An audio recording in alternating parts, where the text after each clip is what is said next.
Srimati Supriya Sule. Stand here to make my very small intervention. Sir, I even want to flag my disappointment of this white paper. Because, sir, you know better than me that what is a white paper? White paper is something which provides information of a specific issue. And in the sense, when the paper was presented to all of us, it was not exactly a white paper, it was comparison of two government tenures of a decade of each. And what is expected really, a government may present a white paper, say on any issue, to make people aware of the nature and the scope of a problem and possible ways to resolve it. There was nothing but allegations on the previous government. So there was no suggestions, nothing new coming up, sir, as you're aware, that globally today, artificial intelligence is really going to come straight from agriculture to education to industrialization. It's going to change all our lives. You call it disruption, you call it change. We'll all have to adapt to this. So I actually expected a white paper for this government at the fag end of 5 years to come up and spend this entire day on not be a prisoner of the past and the history, but talk about something that today we can all put all our minds together to create something new for a better India and the future of India. But clearly the entire treasury benches, same rhetoric of some 10 years, allegations, mudslinging, and I think my friend Jayant Sinha, as he used the word cherry picking against us, today he cherry picked data. So it was quite disappointing and his entire speech was illusionary. He kept talking about a bullet train. I was really confused because I'm not aware of a bullet train in India. So I don't know which bullet train he was going on about 3 times in his speech. But this white paper is not a white paper, it's a politically colored paper. That's the limit. Paper was white. Paper was white, but the data was probably politically colored. Letters are black. Letters in the white paper are black. Sir, and if you go into the details of it, I'll make it very short as going by data, because the unemployment rate in the two comparisons, since they've not called it a white paper, it's a more comparison paper.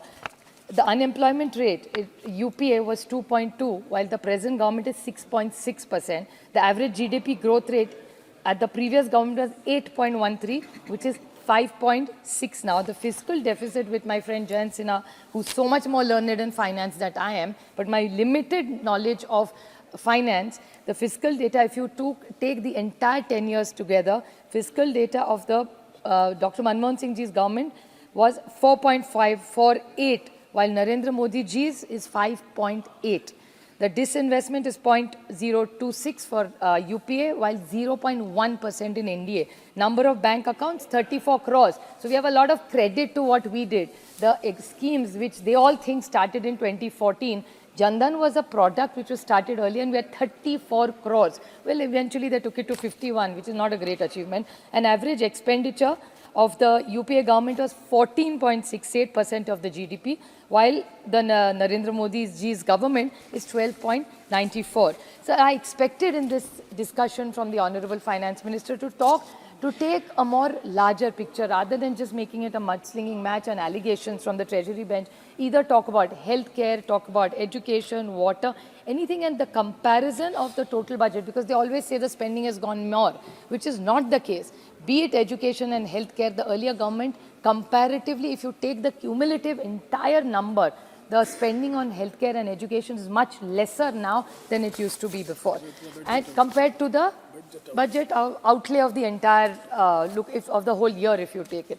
Sir, another question which I want to ask the government, which they keep flagging about, is corruption. Now, I don't want to get into that tutu mein main, aapki sarkar, hamari ED, CBI, now we've done and dusted with it. Let's move on. But the point is, they started a cashless economy they wanted to, and they started digital. So in the digital, you know, sir, what has happened to Paytm. I spoke about it last week also. It's very alarming to us. It's almost like money laundering through Paytm. This is not what I am saying, this is what the government is saying. But Google Pay, Phone Pay are also two sitting time bombs in that case. So what is the government doing for the economy? Because I'm finishing in 30 seconds, sir. 5 minutes so over. There is a BHIM app now, sir.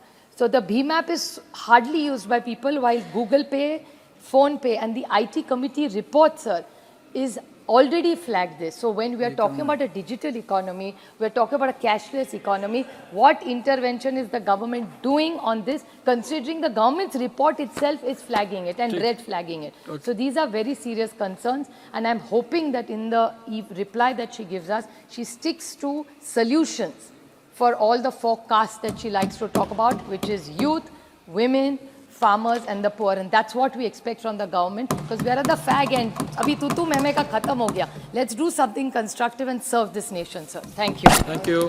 Thank you. Srimati Sunita Durgal.